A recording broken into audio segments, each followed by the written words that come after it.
Mbola mitsokoza ny fankalazana ny fahavalo amby roapolo taona ny orena ny chorale La Voix de l'Archange. Ny alahady lasa teo ary no naloran'izy ireo ny anjam-panana ampitondraina ny lohateny hoe concert spirituel notontosaina tetsy amin'ny paroisse internationale Andohalo.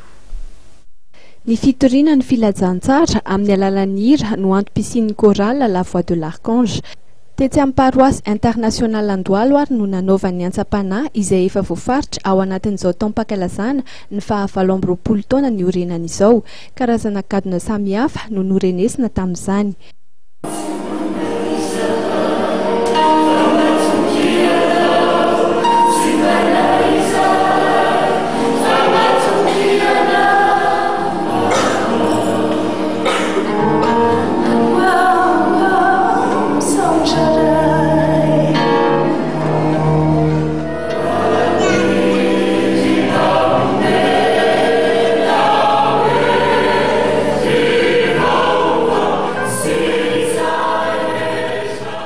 Fanoizana ny fankalazana ary dia ny asabotsy 12 aprily 2024 amin'ny 3 ora tolakandro no fotoana omen'ny Voix de l'Archange atsika.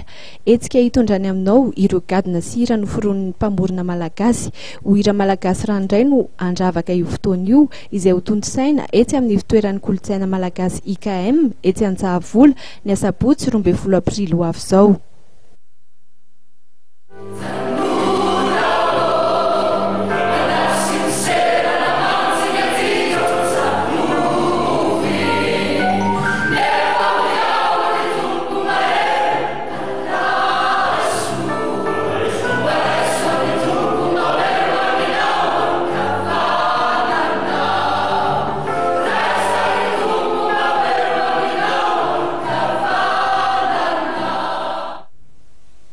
Ireny fanadadiana ireny ary no ahetintsika mamarana ny izao fampahalalam-baovao izao tompolahy sy tompovavy mankasitraka anao hatrany nanjohy an'ity fampahalalam-baovao ity hatra amin'ny farany Temirary. Alina finaritra ho anareo indray miaraka amin'ny fitalavitry Ma TV. Metrika ny veloma mandravitafa moa manaraka indray.